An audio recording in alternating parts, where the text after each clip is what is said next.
Hallo, ons tweede les oor kritiese taalbewustheid gaan ons 'n bietjie dieper in.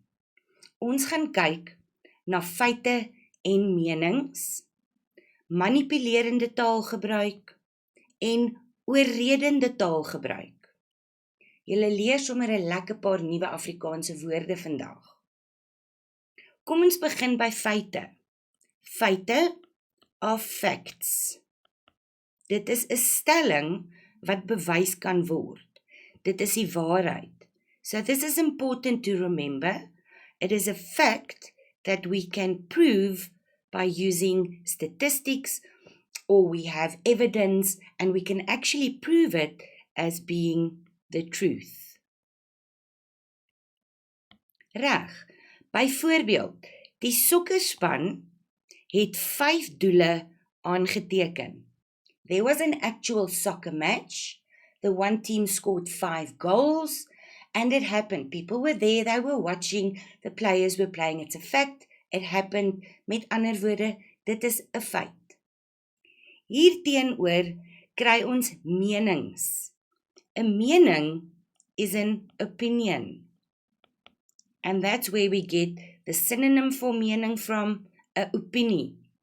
Dit word nie met bewyse ondersteun nie. Met ander woorde, we cannot prove this. It is not necessarily the truth for everyone. For example, wiskunde is die moeilikste vak op skool. Maths, to me, is a very difficult subject. So my opinion would be that maths is the most difficult subject at school. For you, it might be a different story. You might think that science is a more difficult subject. So we each have our opinions, and that is based on our personal experiences and perceptions. Moving on to manipulerende taalgebruik. Manipulerend means to manipulate. Reg. This is mostly used in advertisements, in advertensies. En dit is om mense te oorreed om 'n produk te koop. It is to convince people to buy a product, and it brings emotion into it. So they are manipulating us to buy a product. Our first example is tandepasta, toothpaste.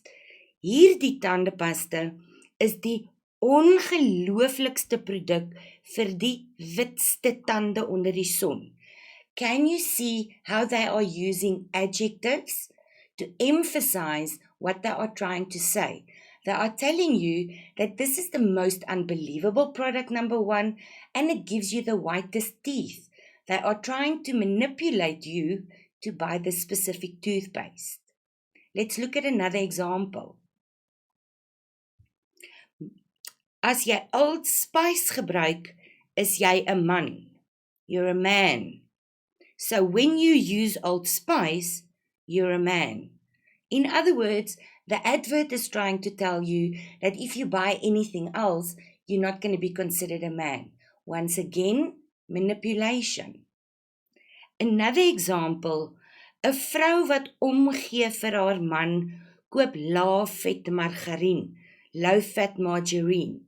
So, women or wives, if you care about your man, then you are going to buy low-fat margarine because you're looking after their health. So once again, manipulation to try and get you to buy a specific product.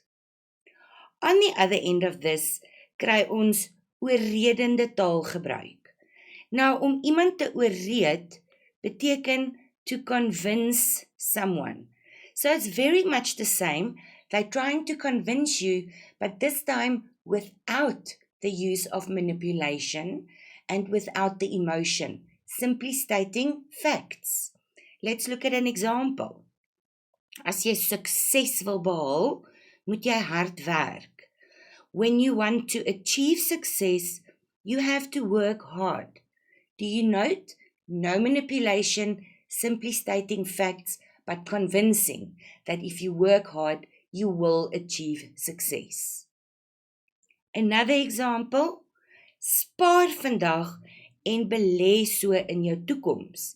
Belê means to invest. So if you save today, you are investing in your future, which is simply also a fact. It will happen like that. So there's no manipulation involved. They're simply giving you the facts as it is. There is some references for you to look at. Remember to go back onto the slides. It's not a long lesson, but it does not make the information less important. You do need to be able to distinguish the difference between them, especially when you do visual literacy in your papers. Ek sien julle volgende keer.